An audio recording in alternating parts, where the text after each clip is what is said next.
attention, you default in the subconscious. Like, yeah, but when I get into the subconscious, what am I playing? Other people's behaviors. People's behaviors that have sabotaged me all the way up to this time. And I don't see it. And I tell audiences, let me give you an insight to this because you're all familiar with it at some level. I'm going to suggest that you had a friend, a close friend as you were growing up somewhere, and you knew your friend's behavior really, really, really well. You knew your friend, and you happen to know your friend's parent. And one day it dawns on you, your friend has some of the same behavior as their parent. So you casually volunteer, you go, hey, you know, Bill, you're just like your dad. Back away from Bill. Bill's going to go ballistic, like, how can you compare me to my dad? You're all familiar with it, and why there's two profound points, same story, two profound points. Number one, everyone else can see that Bill behaves like his dad. The only one who doesn't see it is Bill. Profound point number two, we are all Bill.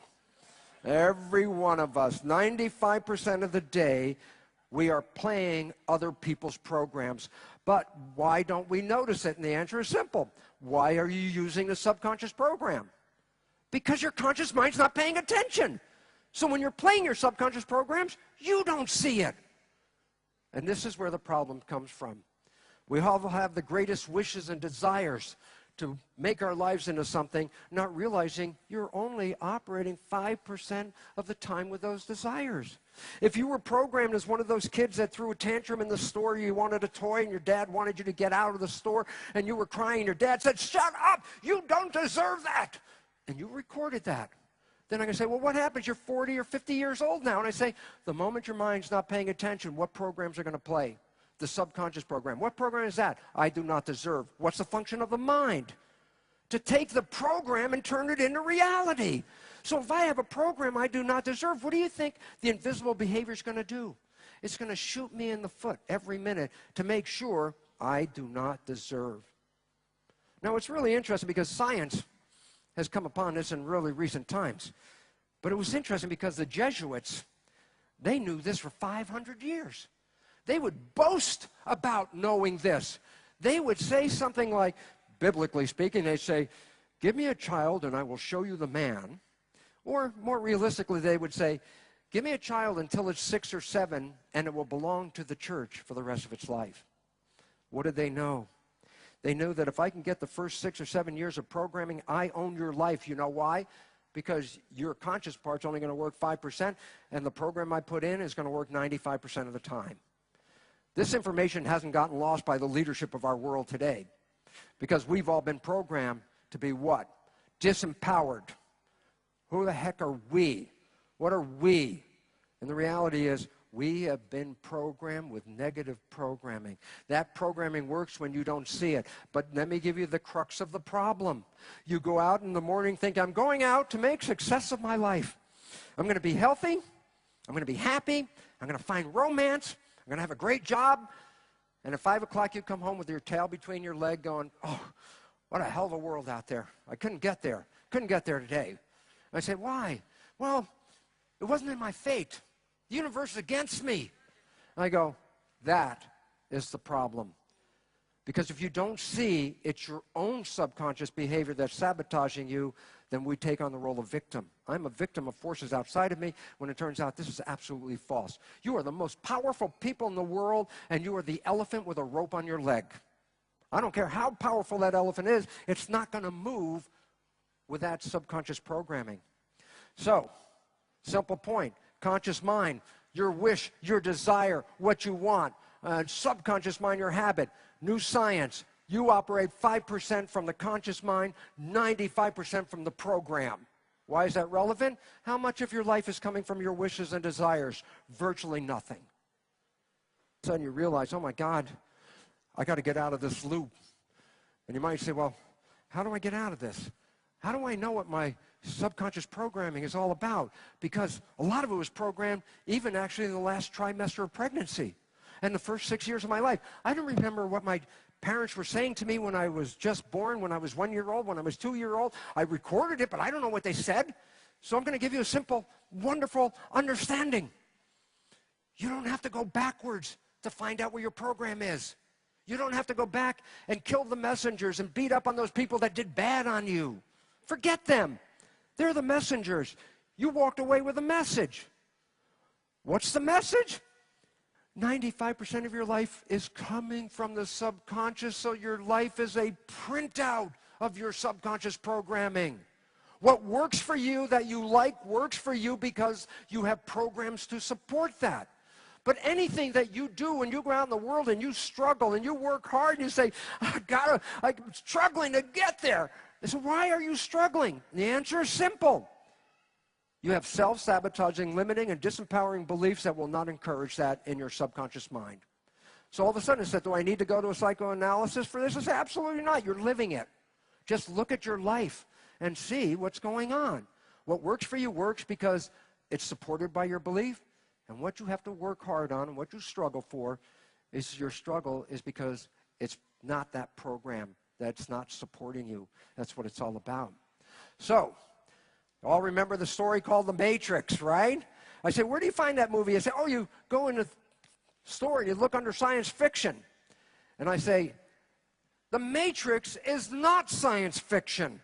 The Matrix is a documentary.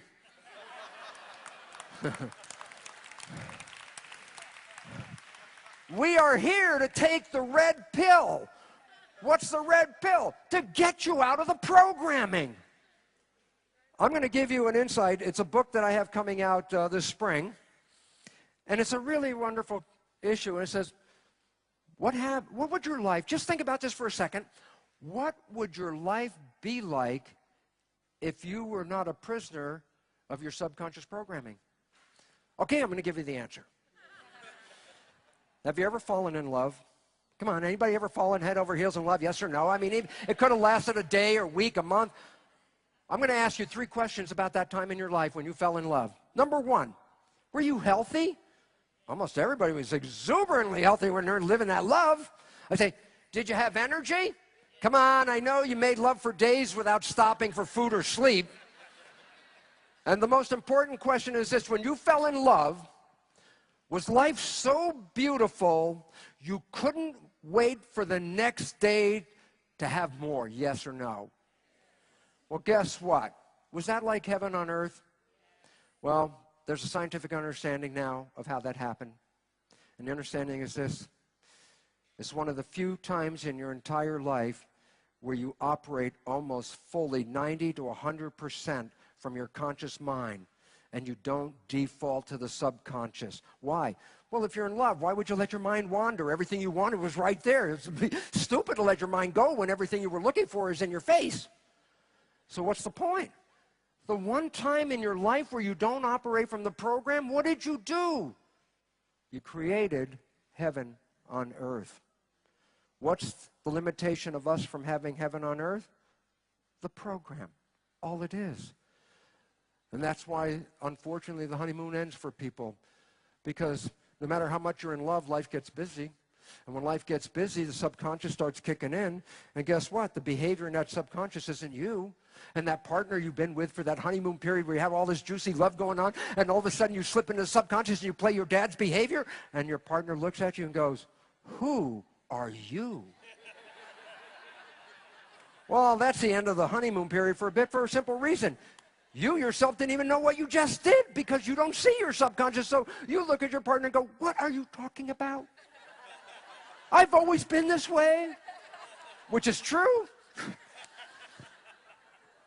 And then the honeymoon ends because of the compromise. What are the compromises? Behaviors that you downloaded from other people that do not represent who you are, but then enter into the relationship because you're not paying attention. The whole reality is you can have heaven on earth by taking the red pill and get out of this programming. But now I'm going to take you one step further for this. I never believed in spirituality. That's why I ended up being in a medical school teaching genes, proteins, medical science, physiology, body machine. That's it. We're born as a mechanism. We die. We were lucky. We were here. Then we're gone. I never believed in spirituality. When I started to learn the lessons from the cell, and I damn well learned all the important things I needed to know about life from the cells, they told me. The one thing I learned at the moment, I recognized that the membrane of the cell has those perception units on it, was this. As I sat there, after understanding the nature of this membrane and switches and all that stuff, it dawned on me, there are no two people that are biologically the same. I can assure you of that for a very simple reason. Take your cells out of your body, put it into another person's body, what do you think is going to happen? Their immune system is going to say, not self, and reject the cells. And you take somebody else's cells, put it in your body, your immune system will say, not self, and reject the cells. What's the point? Cells have a self.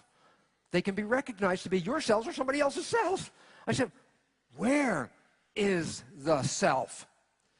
So I take two identical cells. I just picked liver cells. I could pick two brain cells, two nerve cells, two skin cells, two muscle cells. I wanted two identical cells for this reason, because two liver cells are basically liver in function. So almost all of the cytoplasm is all being exactly the same function, taking care of liver, okay? But here's what's different about it.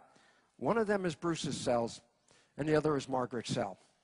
I have two different liver cells, because if I take Margaret's cell and put it in my body, Bruce's cells will say, not self. Margaret's cell's not self. Get rid of it. Take it out of the system.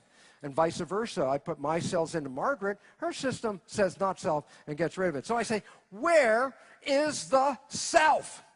So that's why I picked two identical cells, because here's what I'm going to do.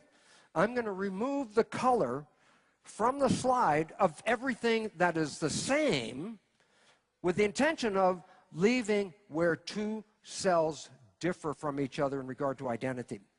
I know the nuclei aren't the same, but let's ignore the nuclei. Let's say we did enucleation, so we don't have the nuclei in there. I say, where do two people differ from each other? And push the button. Lo and behold, where's the color? It's in the outer surface. And I say, what is that thing in the outer surface? I say, those are the receptors. Those are the antennas. I say, what do you mean antennas, receptors? What are they? I say, in medicine, we refer to a large number of these as self-receptors, receivers of self. I go, wow, that's really interesting. Well, what does medical science do with these things? I said, if I want to transplant an organ from person A into person B, I really want to make sure I can get as many of the self-receptors to match.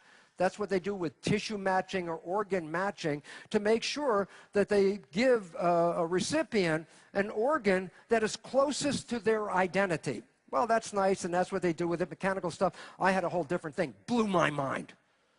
What blew my mind was this.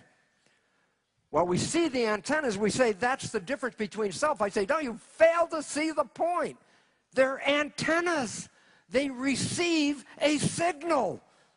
Where do you think the signal is coming from that they're reading? Just quick note, they're on the outside of the cell. They're reading an environmental signal that you receive on your receptors that the person sitting next to you does not receive, because they have a different set of receptors. Each one of us has different receptors. I can do a simple experiment. I can take my cell and I can remove my receptors of identity. It's still a liver cell, but it no longer is a Bruce's liver cell. It's generic. You know why? I can take that cell and implant it into any one of you. You would never reject it because you recognize a liver cell. But you don't recognize, it's not Bruce's anymore. I took off the receptors. Or I could do this. I could go to Margaret's cell, take her receptors off, transfer them to my cell, and guess what? It's Margaret's cell now. And even though it was my cell, if I put it back in my body, my system will say, not self. It belongs to somebody else. I transfer ownership by transferring the antennas. You still haven't got it, because I'm going to try and tell you what it's all about in this picture. There's a show. I say, we turn on the TV, and I say, there's an image on TV. I say, where the heck did that image come from? You say, oh, came from the television. I say, no, did that image come from the television? No. Oh, it was from the antenna. I say, well, it's picked up by the antenna, but the show is not from the antenna. Where's the show come from? Oh, the signal that is received by the antenna. So the show that's on the television isn't in the television. The show is received from the environmental broadcast, the signal. And I go, very interesting point. I go like this. We're watching the TV.